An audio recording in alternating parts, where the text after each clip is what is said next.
ಸ್ವಾಗತ ಹಂಪಿಗೆ, ಕಲ್ಲುಗಳು ಮಾತನಾಡುವ ಭೂಮಿಗೆ, ಅವಶೇಷಗಳು ಇತಿಹಾಸವನ್ನು ಉಸಿರಾಡುವ ಜಾಗಕ್ಕೆ, ಮತ್ತು ಒಮ್ಮೆ ಶಕ್ತಿಶಾಲಿ ಸಾಮ್ರಾಜ್ಯದ ಪ್ರತಿಧ್ವನಿಗಳು ಇನ್ನೂ ಹಬ್ಬಿಕೊಂಡಿರುವ ನೆಲಕ್ಕೆ.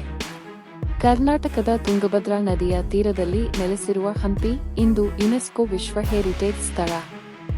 ಆದರೆ ಹಲವು ಶತಮಾನಗಳ ಹಿಂದೆ ಇದು ಜಗತ್ತಿನ ಅತ್ಯಂತ ಶ್ರೀಮಂತ ಮತ್ತು ವೈಭವಯುತ ನಗರಗಳಲ್ಲಿ ಒಂದಾಗಿತ್ತು. ಇದು ಹಂಪಿಯ ಕತೆ, ಅದರ ಚೇತರಿಕೆ, ಅದರ ದುಃಖಭರಿತ ಪತನ ಮತ್ತು ಕಾಲವನ್ನು ಮೀರಿ ಇನ್ನೂ ಜೀವಂತವಾಗಿರುವ ಅದರ ಶಾಶ್ವತ ಸೌಂದರ್ಯ. 14ನೇ ಶತಮಾನದ ಆರಂಭದಲ್ಲಿ ದಕ್ಷಿಣ ಭಾರತದ ಮೇಲೆ ದಾಳಿಗಳ ಬೆದರಿಕೆ ಎದುರಾಗುತ್ತಿದ್ದಾಗ ಇಬ್ಬರು ಸಹೋದರರು ಹರಿಹರ ಮತ್ತು ಬುಕ್ಕ ಹೊಸ ಸಾಮ್ರಾಜ್ಯಕ್ಕೆ ಅಡಿಪಾಯ ಹಾಕಿದರು. ಇದು ವಿಜಯನಗರ ಸಾಮ್ರಾಜ್ಯದ ಪ್ರಾರಂಭ. ಅವರು ಹಂಪಿಯನ್ನು ರಾಜಧಾನಿಯಾಗಿ ಆರಿಸಿದರು, ಏಕೆಂದರೆ ಮೂರು ಬದಿಗಳಲ್ಲಿ ಬೆಟ್ಟಗಳು ಮತ್ತು ಒಂದು ಬದಿಯಲ್ಲಿ ತುಂಗಭದ್ರಾ ನದಿ ನೈಸರ್ಗಿಕ ಕೋಟೆಯಂತೆ ರಕ್ಷಣೆಯನ್ನೊದಗಿಸಿತು. ಕಾಲಕ್ರಮದಲ್ಲಿ ಹಂಪಿ ಶಕ್ತಿಯ, ಕಲೆ, ವಾಸ್ತುಶಿಲ್ಪ ಮತ್ತು ಧರ್ಮದ ಕೇಂದ್ರವಾಗಿ ಬೆಳೆಯಿತು.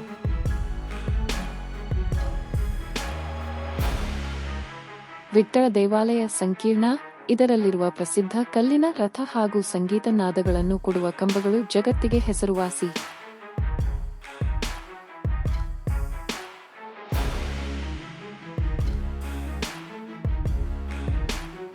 ಹಜಾರರಾಮ ದೇವಾಲಯ, ರಾಮಾಯಣದ ಕಥೆಯನ್ನು ಗೋಡೆಗಳ ಮೇಲೆ ಶಿಲ್ಪವಾಗಿ ಮೂಡಿಸಿರುವ ಅದ್ಭುತ ಕಲಾಕೃತಿ.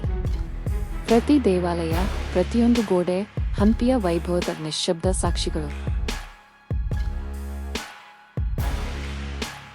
ಕೃಷ್ಣದೇವರಾಯರ ಆಳ್ವಿಕೆಯಲ್ಲಿ ಸಾಮ್ರಾಜ್ಯ ತನ್ನ ಶಿಖರ ತಲುಪಿತು. ವಿದೇಶಿ ಪ್ರವಾಸಿಗರಾದ ಡೊಮಿಂಗೋ ಪೈಸ್ ಮತ್ತು ಅಬ್ದುಲ್ ರಫಾಕ್ ಹಂಪಿಯ ವೈಭವವನ್ನು ಕಣ್ತುಂಬಿಕೊಂಡು ಬರೆದಿದ್ದಾರೆ. ವಜ್ರಮಾಣಿಕ್ಯಗಳಿಂದ ತುಂಬಿದ ಮಾರುಕಟ್ಟೆಗಳು, ರೇಷ್ಮೆ ಮತ್ತು ಮಸಾಲೆಗಳ ವ್ಯಾಪಾರ, ಭವ್ಯ ಅರಮನೆಗಳು ಮತ್ತು ದೇವಾಲಯಗಳು, ಸಾಂಸ್ಕೃತಿಕ ಉತ್ಸವಗಳು. ಆ ಕಾಲದಲ್ಲಿ ಹಂಪಿಯಲ್ಲಿ 5 ಲಕ್ಷಕ್ಕೂ ಹೆಚ್ಚು ಜನ ವಾಸವಾಗಿದ್ದರು, ಅದನ್ನು ಜಗತ್ತಿನ ಅತಿ ದೊಡ್ಡ ನಗರಗಳಲ್ಲಿ ಒಂದಾಗಿ ಮಾಡಿತು.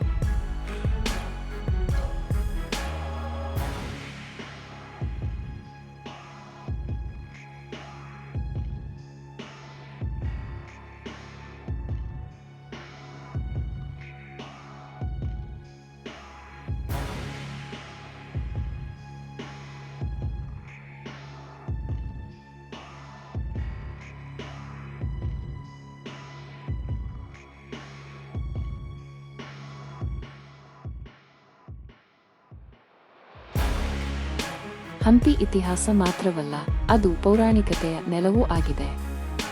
ರಾಮಾಯಣದ ಪ್ರಕಾರ ಇಲ್ಲೇ ಕಿಷ್ಕಿಂಧೆ ರಾಜ್ಯವಿತ್ತು. ಸುಗ್ರೀವರ ವಾನರ ಸಾಮ್ರಾಜ್ಯ.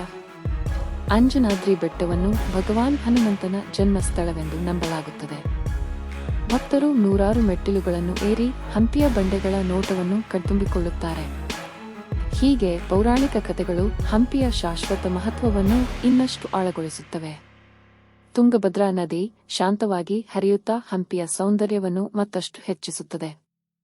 ಇಂದಿಗೂ ಕೊರೆಕಲ್ ದೋಣಿಗಳಲ್ಲಿ ಜನರು ನದಿಯನ್ನು ದಾಟುತ್ತಾರೆ, ಹಳೆಯ ಕಾಲದಂತೆಯೇ. ಬಂಡೆಗಳ ನಡುವೆ ಹರಡುವ ಹಸಿರು ತೋಟಗಳು, ಬಾಳೆ ತೋಟಗಳು ಮತ್ತು ಸೂರ್ಯಾಸ್ತದ ಹೊಳಪಿನಲ್ಲಿ ಬಂಗಾರದಂತೆ ಮಿನುಗುವ ಅವಶೇಷಗಳು ಹಂಪಿಯ ನೈಸರ್ಗಿಕ ಕಾವ್ಯದ ಭಾಗ. ಹಂಪಿಯ ಸುತ್ತಲೂ ಅನೇಕ ಆಕರ್ಷಕ ಸ್ಥಳಗಳಿವೆ.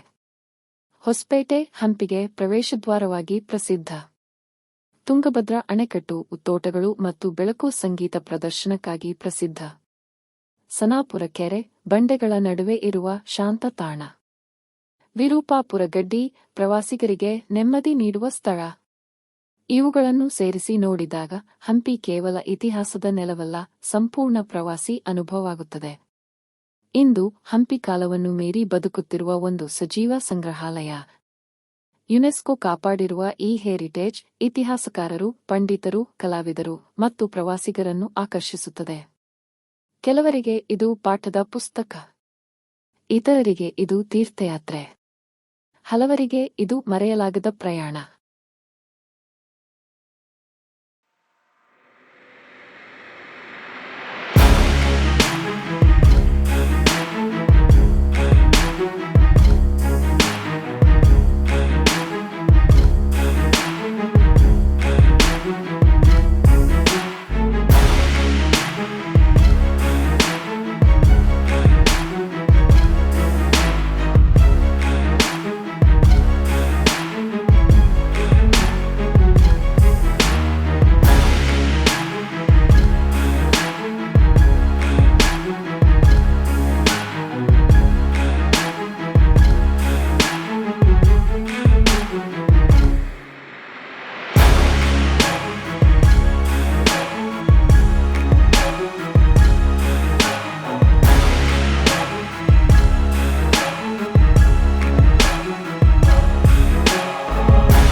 ಹಂಪಿ ಇತಿಹಾಸ ಮಾತ್ರವಲ್ಲ, ಅದು ಪೌರಾಣಿಕತೆಯ ನೆಲವೂ ಆಗಿದೆ. ರಾಮಾಯಣದ ಪ್ರಕಾರ ಇಲ್ಲೇ ಕಿಷ್ಕಿಂಧೆ ರಾಜ್ಯವಿತ್ತು. ಸುಗ್ರೀವರ ವಾನರ ಸಾಮ್ರಾಜ್ಯ. ಅಂಜನಾದ್ರಿ ಬೆಟ್ಟವನ್ನು ಭಗವಾನ್ ಹನುಮಂತನ ಜನ್ಮಸ್ಥಳವೆಂದು ನಂಬಲಾಗುತ್ತದೆ. ಭಕ್ತರು ನೂರಾರು ಮೆಟ್ಟಿಲುಗಳನ್ನು ಏರಿ ಹಂಪಿಯ ಬಂಡೆಗಳ ನೋಟವನ್ನು ಕಣ್ತುಂಬಿಕೊಳ್ಳುತ್ತಾರೆ. ಹೀಗೆ ಪೌರಾಣಿಕ ಕಥೆಗಳು ಹಂಪಿಯ ಶಾಶ್ವತ ಮಹತ್ವವನ್ನು ಇನ್ನಷ್ಟು ಆಳಗೊಳಿಸುತ್ತವೆ. ತುಂಗಭದ್ರಾ ನದಿ ಶಾಂತವಾಗಿ ಹರಿಯುತ್ತಾ ಹಂಪಿಯ ಸೌಂದರ್ಯವನ್ನು ಮತ್ತಷ್ಟು ಹೆಚ್ಚಿಸುತ್ತದೆ. ಇಂದಿಗೂ ಕೊರೆಕಲ್ ದೋಣಿಗಳಲ್ಲಿ ಜನರು ನದಿಯನ್ನು ದಾಟುತ್ತಾರೆ. ಹಳೆಯ ಕಾಲದಂತೆಯೇ ಬಂಡೆಗಳ ನಡುವೆ ಹರಡುವ ಹಸಿರು ತೋಟಗಳು, ಬಾಳೆ ತೋಟಗಳು ಮತ್ತು ಸೂರ್ಯಾಸ್ತದ ಹೊಳಪಿನಲ್ಲಿ ಬಂಗಾರದಂತೆ ಮಿನುಗುವ ಅವಶೇಷಗಳು ಹಂಪಿಯ ನೈಸರ್ಗಿಕ ಕಾವ್ಯದ ಭಾಗ.